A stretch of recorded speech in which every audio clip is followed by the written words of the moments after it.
എൻ്റെ ഏറ്റവും വലിയ ആഗ്രഹമായിരുന്നു ഫോർട്ട് കൊച്ചിയിൽ ആ മരം കാണാൻ വേണ്ടിയിട്ടൊന്ന് പോകണമെന്ന്. ആ ലൈറ്റിട്ട മരമില്ലേ അത്. എറണാകുളത്ത് ജനിച്ചിട്ടും ഇതുവരെ അതൊന്നും കാണാൻ പോകാൻ പറ്റിയിട്ടില്ല. കാരണം വീട്ടിൽ നിന്ന് വിടൂല, അതാണ് മെയിനായിട്ടുള്ള ഇത്. പക്ഷേ ഈ പ്രാവശ്യം എൻ്റെ ഫ്രണ്ട്സ് എല്ലാവരും പോകണ്ടെന്ന് പറഞ്ഞപ്പോൾ അങ്ങനെ കുറേ വീട്ടിൽ പറഞ്ഞിട്ട് സമ്മതിച്ച് ലാസ്റ്റ് ഞങ്ങൾ അങ്ങനെ അത് കാണാനായിട്ട് പോയി. ഞങ്ങൾ കുറച്ച് നേരത്തെ ഇറങ്ങി, കാരണം നൈറ്റ് ആകുമ്പോഴത്തേക്ക് നല്ല ബ്ലോക്ക് ആവും റോഡൊക്കെ. അപ്പോൾ അതിനും നല്ലത് നേരത്തെ ഇറങ്ങിയിട്ട് ഫസ്റ്റ് തന്നെ ബീച്ചിൽ പോയിരിക്കാമെന്ന് വിചാരിച്ച് അങ്ങനെ ഞങ്ങൾ ബീച്ചിൽ പോയി കുറച്ച് നേരം വെള്ളത്തിലൊക്കെ കളിച്ച് ആ ഒരു ടൈമിൽ ഏകദേശം ഒരു നൈറ്റ് ആയിരുന്നു.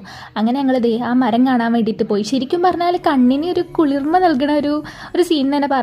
നല്ല അടിപൊളിയായിട്ടുണ്ടായിരുന്നു ആ മരം കാണാനായിട്ട്. അതിൻ്റെ അടിയിൽ ഇങ്ങനെ പോയി നിന്നപ്പോഴൊക്കെ നല്ല വൈബായിരുന്നു. ഇത് ഞങ്ങൾ 30-ാം തീയതി ആയിരുന്നു പോയത്. എനിക്ക് വീഡിയോസൊന്നും എഡിറ്റ് ചെയ്തിടാനായിട്ട് ടൈം കിട്ടിയിട്ടുണ്ടായിരുന്നില്ല, കാരണം ഞാൻ ഒരു ഫ്രണ്ടിൻ്റെ വീട്ടിലൊക്കെ ഇരുന്നു.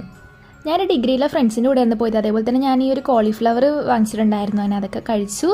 കുറച്ച് കഴിഞ്ഞപ്പോഴത്തേക്കും ഞങ്ങൾ അവിടെ നിന്ന് ഇറങ്ങി. കാരണം അപ്പോൾ ഇറങ്ങിയില്ലെങ്കിൽ പിന്നെ അവിടെ ബ്ലോക്കിൽ പെട്ട് കഴിഞ്ഞാൽ വീട്ടിലെത്തൂല എന്ന് മനസ്സിലായി. അങ്ങനെ ഞങ്ങൾ അവിടെ നിന്ന് നേരെ പോയതാണെങ്കിൽ എടപ്പള്ളി പള്ളിയിലോട്ടാണ്. എടപ്പള്ളി പള്ളിയിൽ അടിപൊളിയായിട്ടൊരു സ്റ്റാർ ഭയങ്കര റീലിലൊക്കെ കണ്ടായിരുന്നു. അപ്പോൾ അത് കാണാൻ വേണ്ടിയിട്ടാണ് പോയത്. എന്തോ ഭാഗ്യക്കേടിന് ആ സ്റ്റാർ കറങ്ങണ്ടായിരുന്നില്ല, അല്ലെങ്കിൽ ഫുൾ ടൈം കറങ്ങണമെന്നാണ് പറയണ കേട്ടത്. അങ്ങനെ അതൊക്കെ കണ്ട് ഞങ്ങൾ നേരെ വീട്ടിലേക്ക് പോയി. അപ്പോൾ ഇന്ന് ഇത്രയൊക്കെ തന്നെ ഉള്ളൂ.